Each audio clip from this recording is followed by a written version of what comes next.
ஜெபம். எங்களை நேசிக்கிற பரிசுத்தமுள்ள பரலோக பிதாவே, பரிசுத்த தேவனே, உம்மை துதிக்கிறேன், ஸ்தோத்தரிக்கிறேன், மகிமைப்படுத்துகிறேன். தகப்பனே, உமக்கு ஸ்தோத்திரம்ப்பா. ஏசப்பா, உமக்கு நன்றி. ஜீவன் சுகம் பலன் தந்தீங்க, நன்றி அப்பா. நீர் ஜீவன் உள்ள தேவன், என்று மாறாத பரிசுத்தர் பரிசுத்தர் பரிசுத்தர் அப்பா. உம்மை ஆவியோடு உண்மையோடும் தொழுது கொள்கிறோம். இந்த காலை வேளையிலே உம்மை வசனங்களை தியானிக்க இருக்கிறோம். ஆவியானவர் இது எங்களோடு அசைவாட வேண்டுமா செபிக்கிறேன். குறையில் குற்றங்கள் எல்லாவற்றையும் மன்னிங்க. சாந்த குணத்தை எங்களுக்கு கற்றுக் கொடுங்க. இயேசு கிறிஸ்துவின் நாமத்தில் ஜெபங்களும் ஜீவனுள்ள பரமபிதாவே, ஆமென். அன்பான ஜேடிகே மேயர்களுக்கு இயேசு கிறிஸ்துவின் நாமத்தினாலே வாழ்த்தல் கூறுகிறேன். நாம் ஒவ்வொரு வாரமும் வெள்ளிக்கிழமை காலை 8லிருந்து 8:30 வரைக்கும் தேவனுடைய வசனங்களை ஆராய்ந்து கொண்டு வந்து கொண்டு இருக்கிறோம். கடந்த காலங்களிலே நாம் ஆகமங்கள் 5, மோசே எழுதின ஆகமங்கள் 5, அந்த 5 ஆகமங்களில் ஆதியாகமம் 50 அதிகாரம், யாத்திராகமம் 30 அதிகாரம், லேவியராகமம் 26 அதிகாரம் முடிந்து இப்போ எண்ணாகமத்தில் 10 அதிகாரம் முடித்து விட்டு இன்றைக்கி 11ஆம் அதிகாரத்தில் வாசிக்கிறேன். ஒரு நாளைக்கு ஒரு பிரசங்கத்தில் ஒரு அதிகாரத்தை நம்ம வாசித்து அதனுடைய உள்கருத்தை மட்டும் தெரிந்து கொண்டு நாம் செல்கிறோம். ஏனென்றால் ஆகமங்கள் பழைய ஏற்பாட்டை நம்ம தெரிஞ்சுக்கொள்ள வேண்டும். பழைய ஏற்பாட்டில் இருந்தால் புதிய ஏற்பாடு வந்தது. தொடர்ச்சி ஆதியாகமத்திலிருந்து உலகம் உண்டானதிலிருந்து நம்ம அறிந்து கொண்டு வருகிறோம். மனுஷன் உலகத்தில் வாழ்வது அவன் என்ன நோக்கத்துக்காக உலகத்திலே வாழ்கிறான், தேவனை பற்றி அறிவிக்கிறதுக்காக உலகத்திலே உண்டாக்கப்பட்டிருக்கிறான். அவரே அறிகிற அறிவு, அவருடைய அறிகிற அறிவின் வாசனை எப்பொழுதும் நம்மகிட்ட வீசிக்கொண்டே இருக்க வேண்டும். அதனால் எண்ணாமத்தில் அந்த ஜனங்கள் எப்படி வந்தாங்க என்னன்னு சொல்லிட்டு நம்ம நேற்று இழந்தது போல் நம்ம அதை எளிதாக ஆராய்ந்து நம்ம ஆண்டவராக இயேசு ரட்சகர் நம்மளுக்கு இந்த வேதாகமத்தை எழுதி வந்திருக்கிறார். தேவன் ஆவியாக இருக்கிறார். அவர் ஆவியோடு உண்மையோடும் தொழுது கொள்ள வேண்டும். ஆவியான தேவனை நாம் தடவியாயிலும் கண்டுகொள்ள வேண்டும். சில வசனங்களை வாசிக்கிறேன். எண்ணாகமும் 11ஆம் அதிகாரம் 1ஆம் வசனம். பின்பு ஜனங்கள் முறையிட்டு கொண்டிருந்தார்கள். அது கர்த்தருடைய செவிகள் பொல்லப்பாய் இருந்தது. கர்த்தர் அதை கேட்டபோது அவருடைய கோபம் மூண்டது. கர்த்தருடைய அக்னி அவருக்குள்ளே பற்றி எரிந்து பாளையத்தில் கடைசியில் இருந்த சிலரை பட்சித்தது.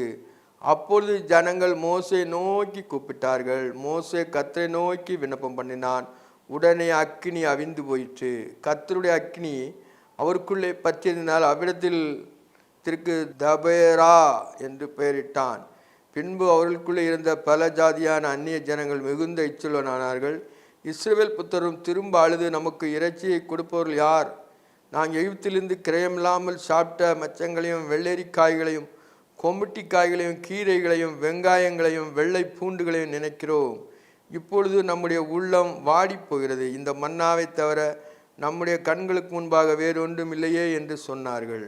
அந்த மன்னா கொத்தமல்லி விதை அளவு மாத்திரம், நிறம் முத்துக்களைப் போல் இருந்தது. ஜனங்கள் போய் அதில் பொறுக்கி கொண்டு வந்து இயந்திரங்களில் அரைத்தும் உரல்களை இடித்தாவது பானைகளை சமைப்பார்கள். அந்த அப்பங்களுமாக சுடுவார்கள். அதன் ருசி புது ஒலிவ எண்ணெயில் ருசி போல் இருந்தது.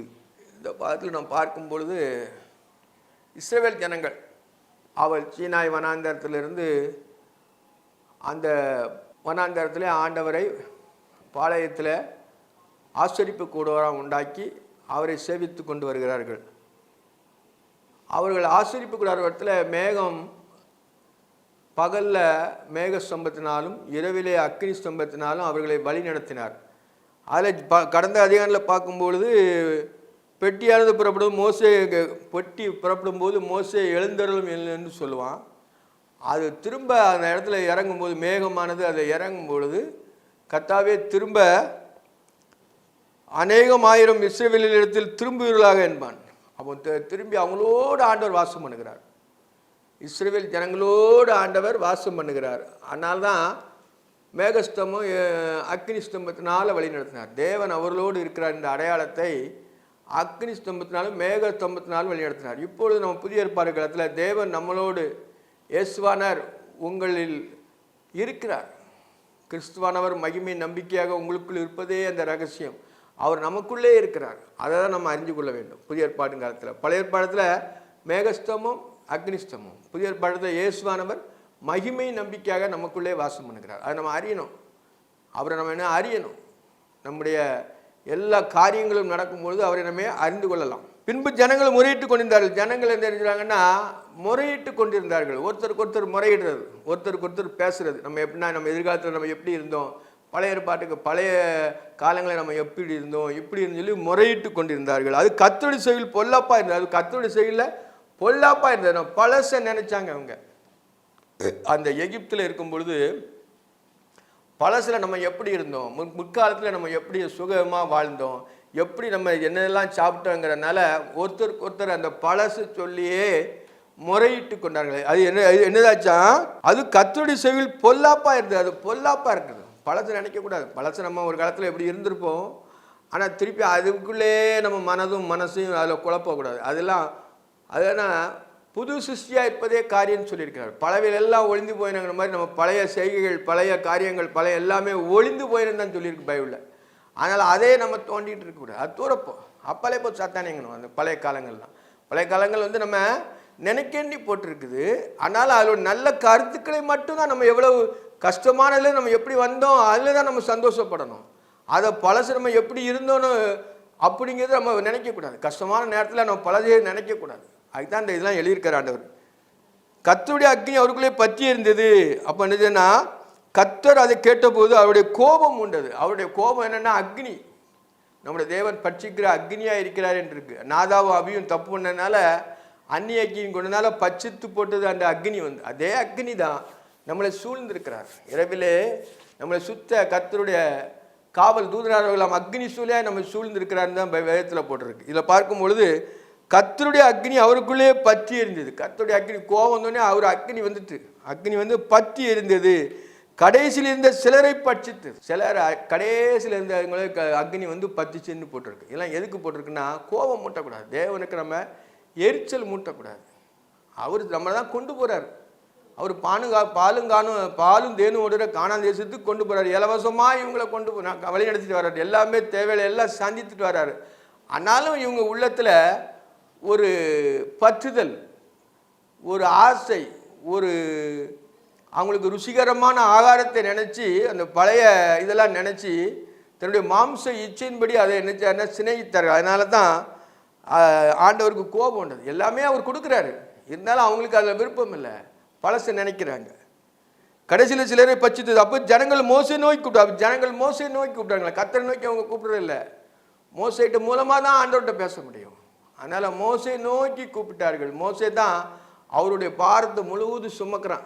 ஏன்னா அவன் ஒருவனாக தான் அந்த எல்லாம் செய்கிறான். ஆரோனுக்கு அவனுடைய அண்ணனாக இருக்கிறான். ஆனாலும் மோசை சொன்ன மாதிரி தான் எல்லாமே நடக்குது. மோசையோடு தான் ஆண்டவர் டைரெக்டாக பேசினார். மோசையை நோக்கி விண்ணப்பம் பண்ணினார்கள். உடனே அக்கினி அவிந்து போயிட்டார். மோசே கர்த்தரை நோக்கி விண்ணப்பம். ஜனங்கள் மோசையை நோக்கி கூப்பிட்டார்கள். மோசே கர்த்தரை நோக்கி விண்ணப்பம் பண்ணினான். அவன் கர்த்தர், ஆண்டவரே அழிச்சு போடாது, ஆண்டவரே அழிச்சு போடாதுன்னு சொல்லிட்டு அவன் விண்ணப்பம் பண்ணினான். ஆண்டவர் நோக்கி விண்ணப்பம் பண்ணும்போது அவன் மோசையின் முகத்தை பார்த்தான். அவர் நினைச்சா உடனே அக்னி அவிந்து போயிடுச்சு. உடனே அக்னி பூரா நின்று போச்சு. இப்போ நமக்கு ஒரு எதிராக வரும்போது ஆண்டவர் இயற்கையை கொண்டு எதிராளிகளே அழித்து போடுவார். அது தெரியாமல் சிலவர் இருக்கிறாங்க. இயற்கையினால தான் ஆண்டவர் எல்லாத்தையும் உருவாக்க முடியும், எல்லாம் செய்ய முடியும். எல்லாமே அவருடைய கண்ட்ரோல் இருக்குது. இயற்கை அனைத்துமே அவருக்குள் இருக்கிறது. அவர் தான் இயற்கையிலே வாசம் பண்ணுகிறார். அந்த இயற்கையை கொண்டு அவங்களை அழித்து போடுவார். கர்த்தருடைய அக்கினி அவரிடத்தில் பற்றி இருந்தனால் அவ்விடத்துக்கு தபேரா என்று பெயர்த்தார்கள். பின்பு அவருக்குள் இருந்த பலத்த ஜாதியான அப்போ நிறைய ஜாதிகளும் அவங்களோட புறப்பட்டு வந்தது. அந்த ஜனங்களுடைய வழிபாட்டு முறையெல்லாம் வேற. ஆனாலும் ஆண்டவர் என்ன சொல்றேன்னா, கர்த்தருடைய அக்கினி அவரிடத்தில் பற்றி இருந்தால் அவரிடத்து பின்பு அவருக்குள்ளே இருந்த பல ஜாதியான அந்நிய ஜனங்கள் மிகுந்த இச்சல். அந்நிய ஜனங்கள் கர்த்தருடைய பிள்ளைகள் இல்லை, கர்த்தருடைய பிள்ளைகளோட ஒன்றிச்சு இருப்பாங்க. ஆனால் அந்நிய ஜாதி தான். அது வேதத்தில் போட்டிருக்க. எல்லாம் முன் நடக்கிறதெல்லாம் இப்போ நம்ம ஆராய்ஞ்சு கொண்டு வருகிறோம். இருந்த பல ஜாதியான அந்நிய ஜனங்கள் மிகுந்த இச்சையுள்ளான. மிகுந்த இச்சை இங்கே ஒன்றுமே கிடையாது. அந்நிய ஜாதிக்கு இங்கே ஒன்றுமே இல்லை. கர்த்தருடைய கொடுத்த சாப்பாடு தான் சாப்பிடணும். ஆனால் இச்சை உள்ளனால அந்த வசனத்தை அப்படி எழுதுகிறாங்க. அவருக்குள்ளே இருந்த பலஜாதியான அந்நிய ஜனங்கள் மிகுந்த இச்சையுள்ளானார்கள். இஸ்ரவேல் புத்திரரும் திரும்ப அழுது நமக்குள்ளே இறைச்சியை கொடுப்பவர்கள் யாருனார்கள். அவங்க நல்லா சாப்பிட்டாங்க, இறைச்சி சாப்பிடல அவங்க. அதனால் இறைச்சி சாப்பிட்டுக்கிட்டு இருந்தாங்க எங்கே, அந்த எகிப்தில். ஆனாலும் அவங்க இறைச்சி சாப்பிடலையேன்னு சொல்லிட்டு தங்களுக்குள்ளே வருத்தி கொண்டார்கள். வருத்தி கொண்டு அது ஆண்டவர் பார்வையில் தன் உள்ளத்திலே வாசம் பண்ணுகிற ஆண்டவருக்கு அது தெரியும். இஸ்ரவேல் திரும்ப அழுது தமக்குள்ளே இறைச்சியை புசிக்க கொடுப்பார்கள் யார்? இறைச்சி எங்கே இந்த வனாந்தரத்தில் எப்படி கிடைக்கும் அப்படின்னு சொல்லிட்டு இறைச்சி வேணுங்கிறாங்க. நாம் எகிப்திலே கிரயம் இல்லாமல் சாப்பிட்ட மச்சங்களையும் வெள்ளரிக்காய்களையும் கொம்மட்டிக்காய்களையும் கீரைகளையும் வெங்காயங்களையும் வெள்ளை பூண்டுகளையும் நினைக்கிறோம். எகிப்தில் இருக்கும்போது அவங்க தானியங்களை அந்த கீரை வகைகள் எல்லாமே சாப்பிட்டாங்க. கிரயம் இல்லாமல், அது காசு கொடுத்து வாங்க வேண்டியது, தானாக விளைஞ்சு கிடக்கும். அதனால தான் நாம் எகிப்திலே கிரயம் இல்லாமல் சாப்பிட்ட மச்சங்களையும் வெள்ளரிக்காய்களையும் கொம்மட்டிக்காய்களையும் கீரைகளையும் வெங்காயங்களையும் வெள்ளைப்பூண்டுகளையும் நினைக்கிறோம். வெங்காயம் வெள்ளைப்பூண்டு எல்லாம் போட்டு நல்லா இறைச்சியில் சமையலில் பண்ணி சாப்பிட்டுக்கிட்டு இருந்திருக்காங்க. அதனால் அந்த டேஸ்ட் அவங்களுக்கு இருக்கிறதுனால அவங்களுடைய ஈச்சை அந்த நம்ம நாக்குக்கு எந்த கடையில் சாப்பிட்டா என்ன டேஸ்ட்டுன்னு தெரியணும் இந்த காலத்தில். அதே போல தான் இவங்களுக்கு எகிப்தில் சாப்பிட்ற ஈச்சை அந்த நாக்கினுடைய ருசி அவங்கள்ட்ட அந்த ஈச்சை உண்டாக்கினது. அதெல்லாம் வெறுக்கணும்னு சொல்லுற ஆண்டவர். பூண்டுகளையும் நினைக்கிறோம், இப்பொழுது நம்முடைய உள்ளம் வாடி போகிறது. இப்போ நம்ம உள்ளம் வாடி போகிறது. அதாவது நல்ல சாப்பாடு சாப்பிட்டா பூரிச்சு இருப்பாங்க. சாப்பாடு நல்ல மெலிஞ்சு சாப்பிட்றோன்னா அவங்க நல்லா இருக்க மாட்டாங்க. அதனால் அவங்க என்ன, அவங்க உள்ளம் அந்த சாப்பாட்டை நினச்சதுனால தான் இப்பொழுது நம்முடைய உள்ளம் வாடி போகிறது. நல்ல ருசி உள்ள ஆகாரம் இல்லையேன்னு சொல்லி வாடி போகிறது நினைக்கிறாங்க. இந்த மன்னாவை தவிர நமக்கு கண்களுக்கு முன்பாக வேறொன்றும் இல்லையேன்னு சொன்னார். மன்னா தான் ஆண்டவன் சாப்பாடு. மன்னா லேசாக உள்ள காரியம் இல்லை. அது தேவதூதன் அப்பத்தை மனிதன் சாப்பிட்டான்னு சொல்லி புதிய ஏற்பாடுல இருக்கும். அது தேவதூதனுடைய ஆகாரம். ஆண்டவர் தேவதூதர்களுக்கும் ஆகாரம் வச்சிருக்கிறார். அதான் எழுதுகிறார். அதை என்ன செய்கிறாங்கன்னா இவங்களுக்கு கொடுக்குறாரு, இலவசமாக கொடுக்குறாரு. வாரத்துலேருந்து இலவசமாக போயுது அந்த இது மன்னா. அவங்களுக்கு நிறைய சாப்பிட்டதால ரொம்ப நாள் இதே சாப்பிட்டனால போர் அடிச்சு போச்சு. அதனால தான் அவங்க உள்ளத்தில் ஒரு கஷ்டத்தோடு அழுகிற மாதிரி ஆண்டவர் முகத்து முன்னால் அழுகிறாங்க. நம்முடைய கண்களுக்கு முன்பாக வேறொன்றும் இல்லையே என்று சொன்னார்கள். அந்த மன்னா கொத்தமல்லி விதை மாத்திரமும் அதன் நிறம் முத்து போல இருந்தது. முத்து மாதிரி இருக்குமா, உருண்டை உருண்டையாக முத்து மாதிரி கொத்தமல்லி அளவு சின்னதாக இருக்கும். ஜனங்கள் அதை பொறுக்கி கொண்டு வந்து இயந்திரங்களை அரைத்து உரலில் இடித்து பானைகளில் சமைப்பார்கள். அந்த அப்பமாக சொல்வார்கள். அதன் ருசி புது ஒலிவ எண்ணெயில் ருசி போல் இருந்தது. அது புது ஒலிவ எண்ணெய். ஒலிவ எண்ணெய் தான் ரொம்ப மெயின். அது ஆரோக்கியத்துக்கு கொடுக்குறாங்க, மருத்துவ குணம் நிறைய உள்ள. அதே உள்ள அந்த டேஸ்ட்டுக்கு ஒப்பந்தமாக அது இருந்துன்னு சொல்லி இந்த நம்மளுக்கு எழுதி வச்சுருக்காரு. அவ்வளோ டேஸ்ட்டாக இருந்துச்சு. ஆனால் அவங்களுக்கு அது விருப்பம் இல்லை. அவங்களுக்கு மாம்சத்தை இச்சிக்கிறாங்க. அவங்க மாம்ச இறைச்சி, அந்த இறைச்சியை சாப்பிட்றதுக்கு தான் அவங்க விரும்புகிறாங்க. புது ருசி பிறந்தது. இரவிலே பாளையத்தின் மேல் பனி பெய்தது போலவும் மன்னா அதன் மேல் விழும். அந்தந்த வம்சங்களில் சேர்ந்த ஜனங்கள் தங்கள் கூடாரங்களில் இருந்து அழுது மோசே கேட்டான்.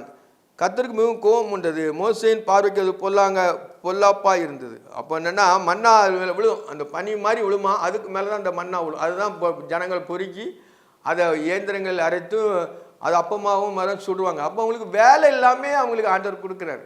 இந்த காலத்தில் நம்ம வேலை செய்தால் தான் குடும்பமே பிழைக்கும். இந்த காலத்தில் நம்ம புதிய ஏற்பாடு காலத்தில் வேலை செய்யாமல் ஒருவனும் சாப்பிடக்கூடாதுன்னு தான் பைபிளில் எழுதியிருக்கு.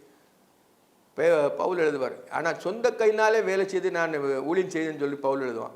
அதனால் வேலையால் தன் கூலிக்கு பாத்திரம் இருக்கான். அதை செஞ்சு அதில் கொண்டு வர வருமானத்தில் தான் தன்னுடைய குடும்பங்களை நடத்தி கொண்டு வர புதிய ஏற்பாடில் ஆண்டவர் நியமிச்சிருக்கிறார். ஆனால் பழைய ஏற்பாடில் இவங்களுக்கு அப்படி தூக்கி எப்பொழுது ராத்திரி மண்ணா பையும் அவங்க சாப்பிடுவாங்க. அது எல்லாமே ஆண்டவர் தாராளமாய் கொடுத்தார். இப்போ அப்படி விழுந்துச்சுன்னா வானத்திலேருந்து இப்படி மண்ணா இப்போ விழுந்து வைங்களேன், ஒருத்தர் வேலை செய்யட்டாங்க, ஜனங்கள் சீரழிஞ்சு போயிடுவாங்க.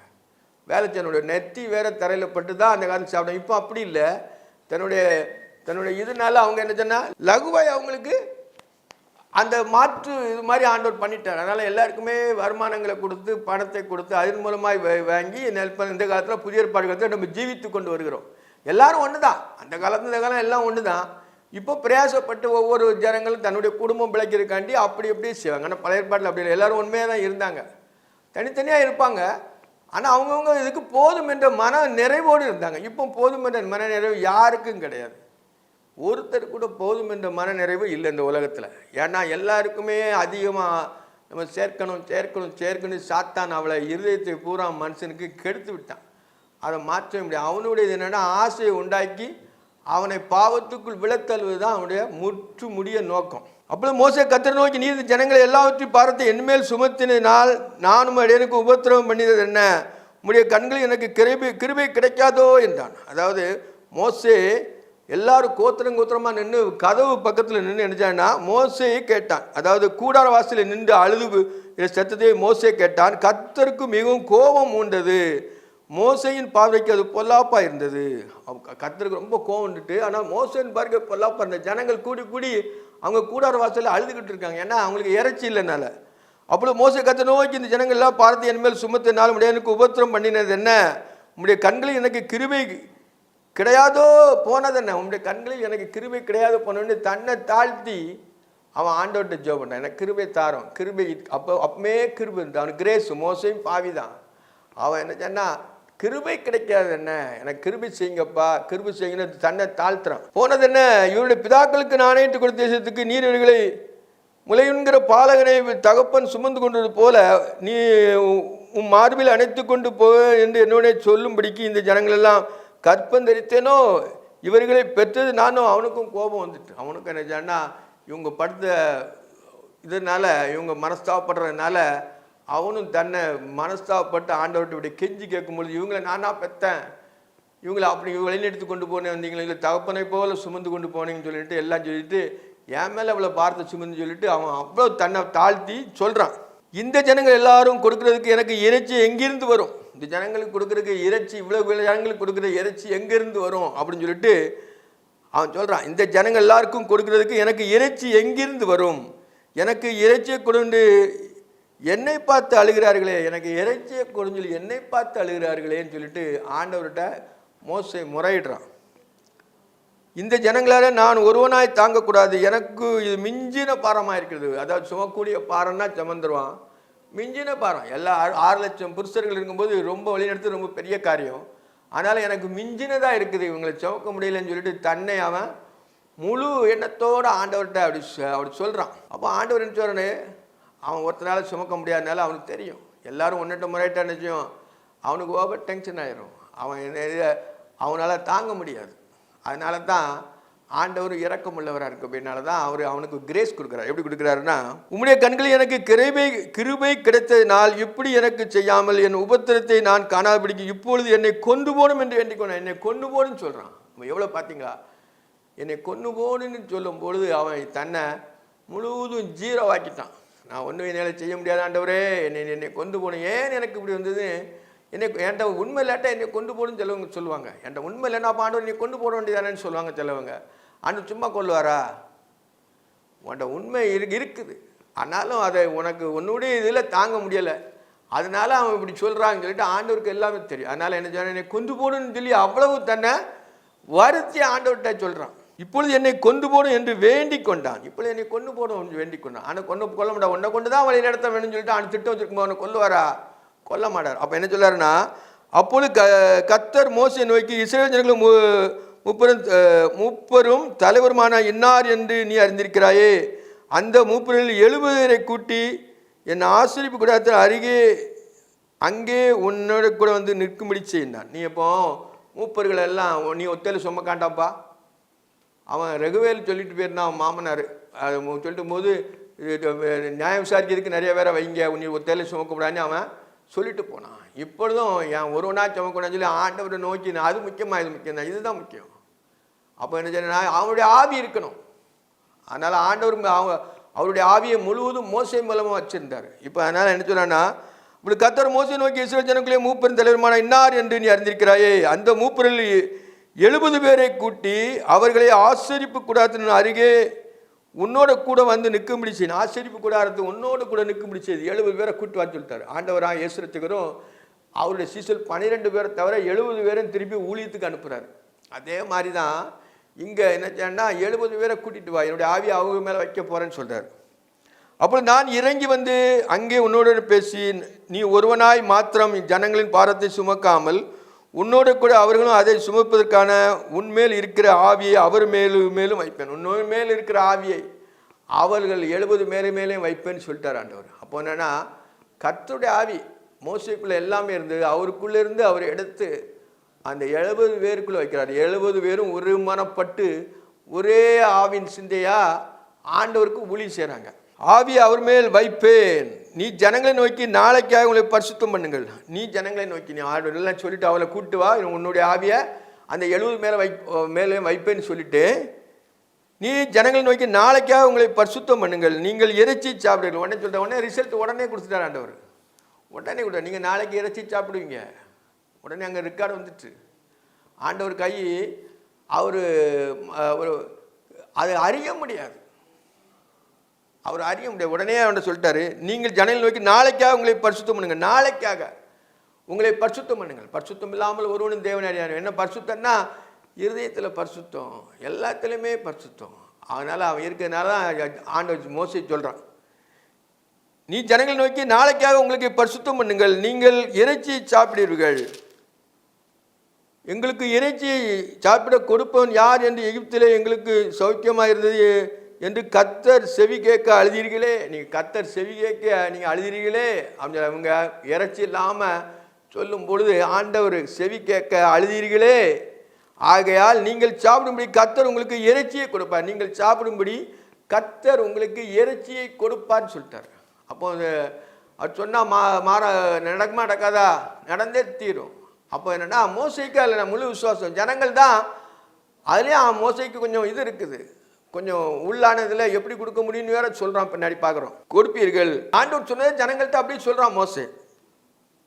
நீங்கள் 1 நாள் 2 நாள் 5 நாள் 10 நாள் 20 நாள் மாத்திரமல்ல, 1 நாள் 2 நாள் 5 நாள் 10 நாள் 20 நாள் மாத்திரமல்ல, 1 மாதம் வரைக்கும் பூசிப்பீர்கள். 1 மாதம் வரைக்கும் உங்களுக்கு மட்டன் தான். இப்பவும் மட்டனுங்கிற ஆள் விட்டாமல் சாப்பிடுவாங்க சிலவங்க. ஆனால் மட்டன் மனுஷனுக்கு அதிக சத்து இருந்தாலும் அவ்வளோ இது இருந்தாலும் அது நம்ம தவிர்க்க வேண்டும். அதை மாம்சம் திங்கிறோம், மாம்சம் திங்காதவனே குறையா எண்ணக்கூடாது. ஆனால் அதை சாப்பிட விட கர்த்தர் தந்த ஆகாரத்தை, எளிமையான ஆகாரத்தை தான் நம்ம சாப்பிடறதுக்கு விரும்பணும். ஆனால் அவங்க ருசியுள்ள ஆகாரத்தை அப்படி விரும்பினாங்க. எதுக்கு விரும்பினாங்க? இச்சி, அவங்களுடைய ஆத்மாவில் இச்சிக்கிறது. நாமும் இந்த உலகத்தில் அதை சாப்பிடணும் இதை சாப்பிடணும்னு நினைக்கிறதெல்லாம் கொஞ்சம் ஒரு நிமிஷத்தில் போயிடும். சாப்பிட்ட உடனே கொஞ்சம் திருப்தியான உடனே பிறகு பாவம் தான் ஆட்கொள்ளும். அதனால் அதெல்லாம் நம்ம வெறுக்கணும். அதுதான் பாஸ்டிங் ப்ரேயர் மற்றதெல்லாம் வச்சு அதுக்கு கட்டுப்படுத்துறதுக்கு தான் அந்த உபவாசம் வச்சிருக்கிறார் ஆண்டவர். 1 மாதம் புசிப்பீர்கள், அதாவது புசிப்பீர்கள். அது உங்களுக்கு மூக்காலே புறப்பட்டு உங்களுக்கு தெவிட்டு மட்டும் புசிப்பீர்கள். உங்களுக்கு தெவிட்டு மட்டும், அது கொஞ்சம் இல்லை, உங்களுக்கு எவ்வளோ தின்னு தெவிட்டுமோ அவ்வளோ தின்னு தெவிட்டுன்னு ஆண்டவர் சொல்லிட்டார். ஆனால் இன்னும் கொடுக்கல, அவர் சொல்லிட்டார். புசிப்பீர்கள். உங்களுக்குள்ளே இருக்கிற கர்த்தரை அசட்டை பண்ணி, பார்த்தீங்களா? உங்களுக்குள் இருக்கிற கர்த்தரை அசட்டை பண்ணி. அவர் வெளியே அக்னிஸ்தவம் மட்டுமா இருக்கிறது இல்லை, அவங்களுக்குள்ளே இருக்கிறார் ஆண்டவர். அதனால தான் உங்களுக்குள்ளே இருக்கிற கர்த்தரை அசட்டை பண்ணி நாங்கள் ஏன் எகிப்திலிருந்து புறப்பட்டோம் என்று அவருக்கு முன்பாக அழுதீர்களேன்னு சொன்னோம். உங்களுக்குள்ள கர்த்தரை அசட்டை பண்ணி ஆண்டவர் பலத்தகைனாலும் ஓங்கி பத்தினாலும் எகிப்திலிருந்து மீட்டு கொண்டு வருகிறார். ஒரு நன்மை செய்யறதுக்கு பாலுந்தேன்களுக்கு கானான் தேசத்துக்கு கொண்டு போய் அவர் ஆராதிக்கிறதுக்கும் சந்தோஷமாக வாழ்வதற்கு கொண்டு வராரு அடிமைத்தனத்திலிருந்து. ஆனாலும் இவங்க நினைச்சாங்கன்னா அந்த மட்டனை தான் நினைக்கிறாங்க. மோசே எகிப்திலிருந்து புறப்பட்டோம் என்று அவருக்கு முன்பாக அழுதீர்களே. உங்களுக்கு இருக்கிற கர்த்தரை அசட்டை பண்ணி ஏன் எகிப்திலிருந்து புறப்பட்டோன்னு சொல்லிட்டு அவரை கோபம் மூட்டுறதுக்காண்டி எழுதீர்களே என்று சொல் என்றான். நீங்கள் கர்த்தர் தான் உள்ளந்தெரியுங்களே ஆராய்ந்திருக்கிற தேவன். உடனே ஜனங்கள் இப்படி சொன்னாங்களே, இப்படி வருத்தப்படுறாங்களேன்னு சொல்லிட்டு அது ஆண்டவருக்கு தெரியும். அது மோசே மூலமாக சொல்கிறான். அழுதீர்களே என்று சொல் என்றார்னா தேவன் சொல்லுன்னு அர்த்தம். என்றாருங்கன்னா வைக்கும்போது தேவன் தான் என்றாருங்கிற வார்த்தை பைபிளில் முக்கியமானது. அதற்கு மோசே, என்னோடு இருக்கிற காலாட்கள் 6 லட்சம் பேர் 1 மாதம் முழுதும் புசிக்கும்படிக்கு அவருக்கு இறைச்சியை கொடுப்பேன் என்று சொன்னீரே. அவன் சொல்கிறான். அதற்கு மோசே, என்னோடு இருந்த காலாட்கள் 6 லட்சம் பேர் 1 மாதம் முழுவதும் புசிக்கும்படி அவர்களுக்கு இறைச்சியை கொடுப்பேன் என்று சொன்னீரே. 1 மாதம் வரைக்கும் இறைச்சி சொன்னீரே. ஆடுகளையும் மாடுகளையும் அவளுக்கு அடித்தாலும் அவர்களுக்கு போதுமா? சமுத்திரத்தின் மச்சங்களெல்லாம் அவருக்கு சேர்த்தாலும் அவர்களுக்கு போதுமா? நாங்கள் ஆடு மாடுகள் அடித்தாலும் போதாத, 6 லட்சம் புருஷர்களுக்கு எங்கிட்ட இருக்க ஆடு மாடுகள் அடித்தா கூட போதாத, அதாவது சமுத்திரத்தின் மச்சங்கள் எல்லாம், சமுத்திரத்தில் மீன் அது இதுன்னு பறவை அந்த இதெல்லாம் அடித்தா கூட போதாதேன்னு சொல்கிறான். போதுமா என்றான். அதற்கு கர்த்தர் மோசேயை நோக்கி, கர்த்தருடைய கை குறி இருக்கிறதோ, கர்த்தருடைய கை குறி இருக்கிறதோ. வானத்தையும் பூமியும் சமுத்திரத்தையும் வார்த்தையினாலே உண்டாக்கின கர்த்தருக்கு கை குறி இருக்கிறதோ? அவர் குறையா கொஞ்சம் போல கொடுப்பாரோ? அப்படிலாம் கிடையாது. அதான் அதில் எழுதியிருக்கு என்னன்னா, அதற்கு மோசேயை நோக்கி, கர்த்தருடைய கை குறி இருக்கிறதோ? என் வார்த்தையின்படி நடக்குமோ நடக்காதோ என்று நீ இப்பொழுது காண்பாய். என் வார்த்தையின்படி நடக்குமோ நடக்காதோ நீ இப்பொழுது காண்பான்னு சொல்கிறார். மோசேக்கும் ஒரு அவிசுவாசம் கொஞ்சம் வந்தது.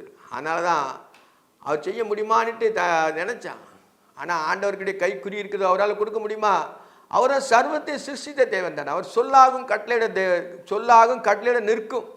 அதை மோசே கொஞ்சம் கொஞ்சமாக தான் அடிக்கிறான். அதுக்கு போல தான் விசுவாசம் வந்துச்சு. கர்த்தர் மோசேயை நோக்கி, கர்த்தருடைய குறி இருக்கிறதோ, என் வார்த்தையின்படி நடக்குமோ நடக்காதோ என்று நீ இப்பொழுது காண்பாய் என்றார். நீ இப்பொழுது காண்பாய்ப்பா அப்படின்னு சொல்றாரு.